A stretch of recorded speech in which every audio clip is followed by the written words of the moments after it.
आपकी अकाउंटेंसी की teacher. Welcome in commerce stream वाणिज्य संकाय में आपका सभी का स्वागत है। आप सभी ने हमारा कॉमर्स सब्जेक्ट चुना है। निश्चित तौर पर कॉमर्स को चुनते समय आपने अपने लक्ष्य निर्धारित किए हैं बच्चों। आप उन उद्देश्यों को पूरा करने में आपको जो 11th और 12th हमारी है उसमें मैं आपको लेखा शास्त्र सब्जेक्ट है, अकाउंटेंसी जिसको हम बोलते हैं, वो मैं पढ़ाने जा रही हूँ। मैंने अपने लेक्चर में आपको आपके कैरियर में आप क्या बन सकते हैं इसके बारे में सारी जानकारी एक वीडियो के माध्यम से दी। बच्चों, हमारा जो कॉमर्स सब्जेक्ट है उसका सबसे मेन जो सब्जेक्ट विषय है जिसे हमें पढ़ना होता है वो होता है लेखा शास्त्र यानी कि अकाउंटेंसी। अकाउंटेंसी एक प्रैक्टिकल सब्जेक्ट है। इसके अंदर आपको थोड़ी सी गणित के बारे में भी जानकारी होनी चाहिए।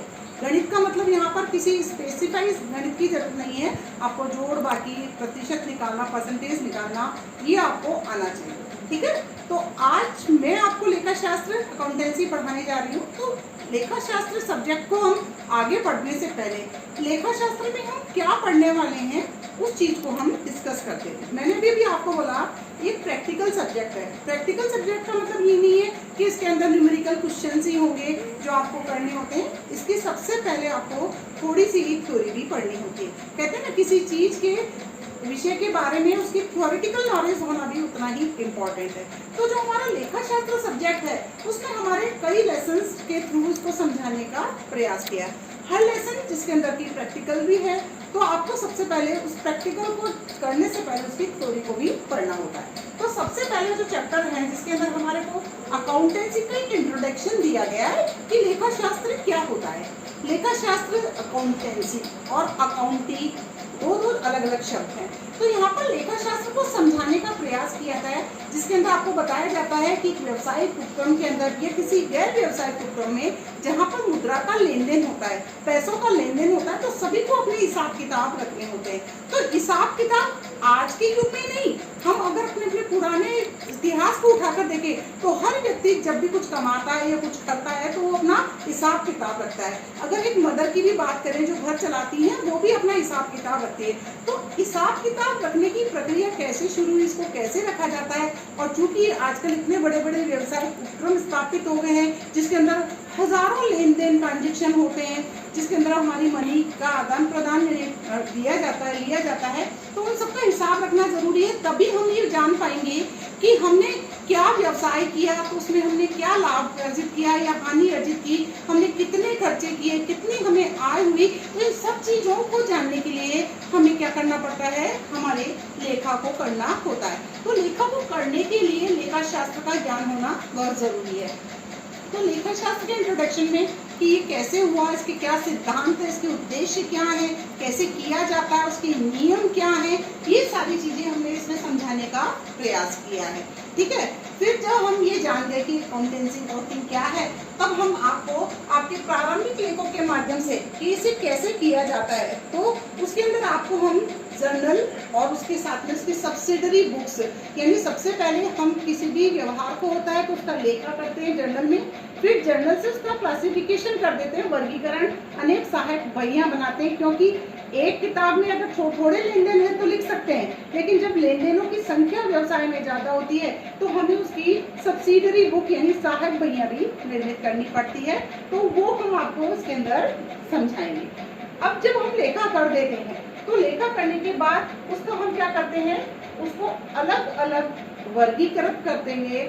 खाता बही के अंदर उनकी लेजर पोस्टिंग यानी लेजर के अंदर उनकी पोस्टिंग की जाती है ताकि एक समान व्यवहार के जो ट्रांजैक्शन है आपको एक ही स्थान पर मिल जाए। जैसे हम एक परचेज अकाउंट बनाते हैं यानी क्रय खाता बनाते हैं, तो आपने पूरे वर्ष भर में क्या क्या खरीदा, तो आप खाता बही में परचेज अकाउंट में जाएंगे और उसमें आपने पोस्टिंग की है तो आपको सारे परचेज का पता लग जाएगा कि वर्ष में हमने क्या परचेज की है।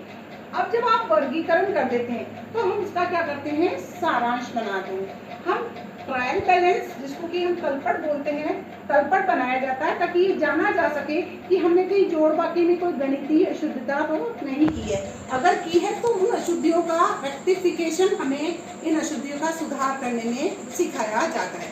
अब आपने अपनी जो ट्रांजेक्शन की है, ट्रांजेक्शन का आपने क्लासिफिकेशन कर दिया, उसकी लेजर पोस्टिंग कर दी, ट्रायल बैलेंस बना लिया और आपने अपनी गलतियों गलतियों का रेक्टिफिकेशन भी कर लिया, तब हम बनाते हैं हमारे क्या बनाते हैं फाइनल अकाउंट। क्या बनाएंगे हम फाइनल अकाउंट, जिसको हम बोलते हैं अंतिम खाते, जो कि वर्ष के अंतिम दिन तैयार किए जाते हैं ताकि ये पता किया जा सके कि हमें इस फाइनेंशियल ईयर में यानी एक लेखा अवधि जो कि 1 साल की होती है उसमें हमने क्या खोया और क्या पाया। जिसके लिए हम क्या बनाते हैं हमारा ट्रेडिंग अकाउंट यानी व्यापार खाता, प्रॉफिट एंड लॉस अकाउंट यानी लाभ हानि खाता, और एक बनाते हैं हम बैलेंस शीट जिसे हम आर्थिक दृष्टि का चित्रण यानी बैलेंस शीट चिट्ठा भी कहते हैं, जो ये बताता है कि हमारी आर्थिक स्थिति कैसी है, हमारे दायित्व क्या है, हमारे पास संपत्तियां कितनी हैं। तो ये सारी चीजें हमको फाइनल अकाउंट से मिलती है।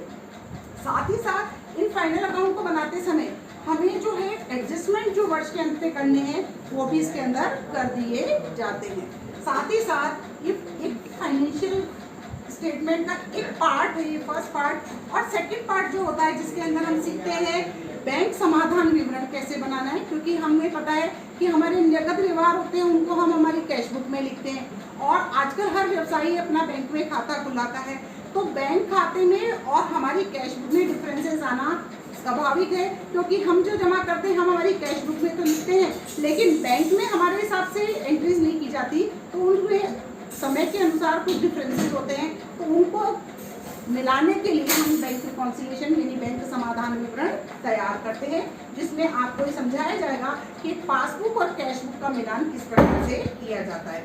फिर हम पढ़ते हैं, क्योंकि आज सारा हमारा ट्रांजेक्शन कैश में नहीं होता है, उधार में भी होता है, ऐसी सिचुएशन में हम कुछ बिल्स हमारे जो माल खरीदने वाले हैं उनके माध्यमों से प्राप्त करते हैं।